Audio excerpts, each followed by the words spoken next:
जय जगन्नाथ नमस्कार। आसतु नजर पकईवा आज टॉप न्यूज अपडेट कौन सब रही किंतु ता पूर्व आपण मानकु गोटे अनुरोध वीडियोटी संपूर्ण देखि सुचिंतित मतामत दिंतु। जो मैंने चैनल को प्रथम कर सब्सक्राइब करूँ एवं आसुवा बेल आइकन को प्रेस करूँ जहाँफल प्रत्येक नूतन वीडियोर नोटिफिकेशन आप सर्वप्रथम पाइपर। तेज आसतु नजर पकईवा आज प्रमुख खबर गुड़िक उपर। आज प्रथम खबर करंजिया लुगा दोकान में अग्निकांड जलीगला दुईटी दोकान। लुगा दोकान में अग्निकांड घटी दुईटी दोकान जली जाइए। उक्त घटनाटी मयूरभंज जिला करंजिया सहर में घटी। तेबे सेठाकार विशिष्ट लुगा व्यवसायी दोकान में गुरुवार दिन प्राय 9 घटिका समय निआं लगी। सरिता क्लस्टर एवं मैचिंग सेंटर में निआं लगी। निआं लगी अग्निशिखा व्यापुवा बेले स्थानीय लोके देखि पुलिस को खबर देते। खबर पाई तुरंत घटनास्थल में अग्निशम बाहिनी पहुंची निआं को आयत्त करने प्रयास आरंभ करथिला। शीतर प्रभाव अधिक थिबा जोगु निआं लगाइथिबा स्थानरू किंबा सर्ट सर्किट अंचलरू अग्निशम घटी बोली संदेह कराउछि। तेबे तदंत रिपोर्ट आसिबा परे तार सठिक उत्तर मिलिबो बोली जणा जाइछि। गुरुवार सकाळु बड़ धरणर अग्निकांड होई प्रबल मात्रा रे अग्निशिखा निर्गत हेउथला। अग्निशम बाहिनी ताहाकु नियंत्रण करबा द्वारा अन्य दोकान को निआं व्यापिबारु रोका जाय पारिछि। तेबे अग्निकांडर सठिक कारण स्पष्ट थिबा बेले तदंत रिपोर्ट जारी रहिछि। परवर्ती खबर धबाड़िया निकटस्थ भंडर नदी अजणा व्यक्ति मृतदेह उद्धार। मयूरभंज जिला जयपुर थाना अंतर्गत धबाड़िया निकटस्थ भंडर नदी में भासुवा अवस्था अजणा व्यक्ति मृतदेह उद्धार होती। बड़तलसाही छण पड़िया निकट में प्रवाहित भंडर नदी अजणा व्यक्ति मृतदेह उद्धार कराई। मृतदेहटी भासुथिबार स्थानीय लोक मैंने देखी। किछि समय पर नदी कड़र थिबा एक पथर उक्त शवटी लगी जाइथिला। स्थानीय लोक मैंने देखी पुलिस को खबर देते। अग्निशम बाहिनी सहायतार पुलिस मृतदेहटी को उद्धार करथिला। मृतकों कौनसी परिचय मिल नथिबा बेले जयपुर थाना पुलिस शव व्यवच्छेद निमंते हॉस्पिटल को पठाइथिले। मृत्युर कारण अस्पष्ट रहिथिबा बेले शव व्यवच्छेद रिपोर्ट आसिबा परे मृत्युर प्रकृत कारण जणा पड़िबो बोली जयपुर थाना पुलिस दिन 10टा समय सूचना देइछन्ति। तेबे केही हत्या करी पानी को फिंगी देइथिबा नै संदेह प्रकट होउछि। मृतक जनक स्थानीय अंचलर लोक बोली जणा पड़ना। तेणु अन्य केउठारू जलस्रोत भासी एठारे लगी रही अनुमान करा जाउछि। एने जयपुर थाना पुलिस पक्षर एक मामला रुजु करा जाय अधिक तदंत जारी रही। परवर्ती खबर माछकंदला घाटीर बड़मुंडा ठारे सिरी दुर्घटना। घाटी तलक खसला दुईटी ट्रलर जड़े मृत अन्न जड़े गुरुतर अवस्था। भर समय मयूरभंज जिला जाइथिबा 220 नंबर राजपथर जयपुर थाना अंतर्गत माछकंदला घाटी सिरी दुर्घटना घटी। माछकंदला घाटीर बड़मुंडा ठारे भारसाम्य हराई दुईटी लुहा प्लेट बोझई ट्रलर घाटी तलक खसी पड़ा। गोटे दुर्घटनार 100 मीटर दूर में अन्य एक दुर्घटना घटी।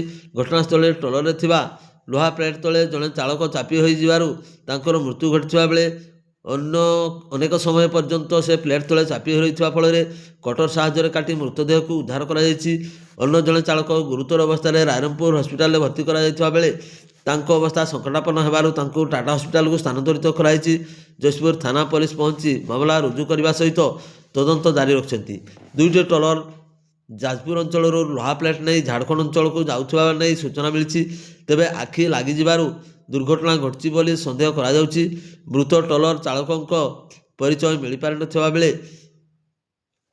खोजाखोजी जारी रही बोली जयपुर थाना पुलिस संयुक्ता महालिक सूचना प्रदान करिसेंति। परवर्ती खबर उत्तर ओडिशा प्रसिद्ध शैवपीठ माणती जागर मेला पड़िया नीलाम बुधवार अनुष्ठित होती। बड़साई ब्लॉक कार्यालय जीपीओ पौरोहित अनुष्ठित कार्यक्रम में मंदिर परीक्षा प्रदीप कुमार पंडा माणती पंचायत सरपंच पीओ और अन्य माने उपस्थित थे। मेला फेब्रुआरी 15 तारिख आरंभ होगाकु थिबा बेले चलित वर्ष नीलामर धार्य दर 21,11,000 टंका थिला। डिसेम्बर 7 तारिख प्रथम नीलाम तारीख थिबा बेले केही नीलाम न राखिबारु प्रशासन पक्षर धार्य दर 14,96,150 टंका को ह्रास कराइथिला। बुधवार नीलाम प्रक्रिया रे एकमात्र पटादार आशायी भावे संजय कुमार पंडा 15 लाख टंका नीलाम नहीं आवश्यक टंका जमा करथिले। खूब शीघ्र मेला पाई स्थान आवंटन हेबो बोली सुलभ मूल्य दोकानी मानकु जगाई दियाजिबो बोली श्री पंडा कहिसंती। सूचना थाउ कि नीलाम अर्थ पंचायत एवं देवोत्तर विभाग मध्य 1/3 अनुपात निया जाई मेला पड़िया एवं मंदिरर उन्नति कार्य विनियोग करा जायथाय। परवर्ती खबर बेतनटी ब्लॉक अधीन बैसिंगा थाना खैरबणी ग्रामर ପିତା ପୁତ୍ରଙ୍କ ମଧ୍ୟରେ ତିକ୍ତତା ଯୋଗୁଁ ପୁଅର ଜୀବନ ଚାଲିଯାଇଥିବା ଭଳି ଏକ ଦୁଃଖଦ ଘଟଣା ଘଟିଛି। ଏହି ଗ୍ରାମର ମତିଲାଲ ମହାନ୍ତ ଏକ ବେସରକାରୀ ବସ୍ର ହେଲ୍ପର ଭାବେ କାର୍ଯ୍ୟ କରନ୍ତି। ଦୈନିକ ମଦ୍ୟପାନ କରି ଉତ୍ପାତ କରୁଥିବା ଯୋଗୁଁ ବଡ଼ପୁଅ ଆକାଶ ସହିତ ଭୀଷଣ ଝଗଡ଼ା ହୋଇଥିଲା। ସନ୍ଧ୍ୟା ସମୟରେ ଆକାଶ ଘରୁ ବାହାରି କୁଆଡ଼େ ଚାଲି ଯାଇଥିଲେ। ବୁଧବାର ସକାଳେ ଗ୍ରାମ ନିକଟସ୍ଥ ଜଙ୍ଗଲ ଭିତରେ ଏକ ଗଛରେ ପିନ୍ଧୁଥିବା ଟି ସାର୍ଟକୁ ବେକରେ ଗୁଡ଼ାଇ ଝୁଲି ପଡ଼ିଥିବା ଦେଖିବାକୁ ମିଳିଥିଲା। ବୈଶିକା ପୋଲିସ ଏଏସ୍ଆଇ ଶୁଭ୍ରାଂଶୁ କୁମାର ରାହୁଳ ଶବ ଉଦ୍ଧାର କରିବା ସହିତ ବ୍ୟବଚ୍ଛେଦ ପାଇଁ ପଠାଇଥିଲେ। ପୁଲିସ ପକ୍ଷରୁ ଏକ ଅପମୃତ୍ୟୁ ମାମଲା ରୁଜୁ କରାଯାଇ ତଦନ୍ତ ଜାରି ରହିଛି। ଶବ ପରିବାରବର୍ଗଙ୍କୁ ହସ୍ତାନ୍ତରିତ କରାଯାଇଥିବା ପ୍ରକାଶ। ପରବର୍ତ୍ତୀ ଖବର, ବାଇକରୁ ଖସି ପଡ଼ି ଜଣେ ଯୁବକଙ୍କର ମୃତ୍ୟୁ ଘଟିଥିବା ଜଣାପଡ଼ିଛି। ମିଳିଥିବା ସୂଚନା ଅନୁଯାୟୀ ମୟୂରଭଞ୍ଜ ଜିଲ୍ଲା ମହୁଲଡ଼ିହା ଥାନା ଅନ୍ତର୍ଗତ ଘଣ୍ଟିଆଦର ଗ୍ରାମର ସୁଶାନ୍ତ ବେହେରା ବୟସ 27 ବର୍ଷ ମହୁଲଡ଼ିହା ବଜାରରେ ୱେଲ୍ଡିଂ ମିସ୍ତ୍ରୀ ଭାବରେ କାମ କରୁଥିଲେ। ସନ୍ଧ୍ୟା ସମୟରେ ସେ ବୁଲେଟ୍ ଯୋଗେ ସାଙ୍ଗ ସହିତ ନିଜ ଘରକୁ ଫେରୁଥିବା ବେଳେ ପଡ଼ିଆ ବାହାଳି ଗ୍ରାମ ନିକଟସ୍ଥ ଏକ କଲଭର୍ଟ ନିକଟରେ ଭାରସାମ୍ୟ ହରାଇ ବୁଲେଟ୍ ରାସ୍ତା ତଳରେ ଖସି ପଡ଼ିଯାଇଥିଲା। ଫଳରେ ସାଙ୍ଗ ଫପାଡ଼ି ହୋଇ ପଡ଼ିଯାଇଥିବା ବେଳେ ସୁଶାନ୍ତ ଉପରେ ବୁଲେଟ୍ ପଡ଼ିଯାଇଥିଲା। ପରିବାର ଲୋକେ ଜାଣିବା ପରେ ସୁଶାନ୍ତଙ୍କୁ ଆନନ୍ଦପୁର ଉପଖଣ୍ଡ ଚିକିତ୍ସାଳୟକୁ ଆଣିବା ପରେ ଡାକ୍ତର ତାଙ୍କୁ ମୃତ ଘୋଷଣା କରିଥିଲେ। ମହୁଲଡ଼ିହା ପୋଲିସ ମାମଲା ରୁଜୁ କରି ଶବ ବ୍ୟବଚ୍ଛେଦ ପରେ ପରିବାର ଲୋକଙ୍କୁ ହସ୍ତାନ୍ତରିତ କରି ଦୁର୍ଘଟଣାର ଅଧିକ ତଦନ୍ତ ଜାରି ରଖିଛି। ପରବର୍ତ୍ତୀ ଖବର, କରଞ୍ଜିଆ ଅବକାରୀ ନିରୀକ୍ଷକ ଜୟନ୍ତୀ ଆଚାର୍ଯ୍ୟଙ୍କ ନେତୃତ୍ୱରେ ଓଆଇସି ରଶ୍ମିରଞ୍ଜନ ନାୟକ ଅବକାରୀ ବଳ କରଞ୍ଜିଆ ବ୍ଲକର ଭଅଁରା ଚିତ୍ରପଶିରେ ଚଢ଼ଉ କରି 3 ଜଣଙ୍କୁ ଗିରଫ କରିଥିବା ଜଣାଯାଇଛି। ସେମାନଙ୍କ ନିକଟରୁ ମୋଟ 51 ଲିଟର ମହୁଲି ଜବତ କରାଯାଇଛି। ଅଭିଯୁକ୍ତମାନେ ହେଲେ ଭଅଁରା ଗ୍ରାମର ଝୁନା ମାଢ଼ିଆ ଓ ବଟହ ଏବଂ ଚିତ୍ରପଶି ଗ୍ରାମର କିଷାନ ସଏ। ଇତିମଧ୍ୟରେ ସେମାନଙ୍କୁ କଟଚାଲାଣ କରାଯାଇଛି। ଅନ୍ୟ ପକ୍ଷରେ କରଞ୍ଜିଆ ଥାନା ଅଞ୍ଚଳରେ ପୁଲିସ କରଞ୍ଜିଆ ବ୍ଲକ କେନ୍ଦୁମୁଣ୍ଡି ଛକ ନିକଟରେ ଏକ ଅଟୋରେ ଲୋଡ୍ ହୋଇଥିବା 2ଟି ଗାଈ ଓ ଗୋଟିଏ ବାଛୁରୀ ସମେତ ଏକ ବାଇକ୍କୁ ଜବତ କରିଥିବା ଜଣାଯାଇଛି। ଘଟଣାରେ ସମ୍ପୃକ୍ତ ଗୋଚାଲାଣ ଶେଖ ମୂଳଫରଜ ଓ ବେରଗା ସାମାଡ଼କୁ ଗିରଫ କରାଯାଇଛି। ଅଟୋଟି ଠାକୁରମୁଣ୍ଡାର କାଳିଜିଆଣିରୁ କରଞ୍ଜିଆ ମାଣ୍ଡୁଆ ଗ୍ରାମକୁ ଯାଉଥିବା ପ୍ରକାଶ।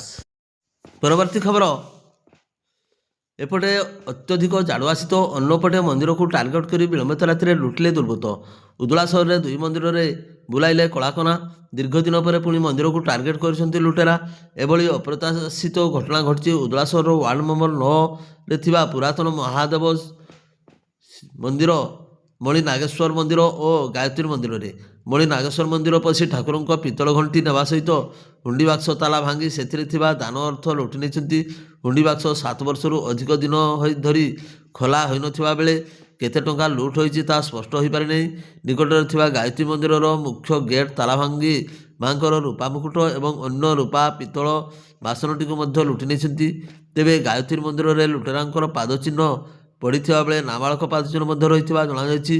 ପୋଲିସ ସନ୍ଦେହ କରୁଛି। ଉଦଳା ପୋଲିସ ଘଟଣାସ୍ଥଳରେ ପହଞ୍ଚି ତଦନ୍ତ ଜାରି ରଖିଛି।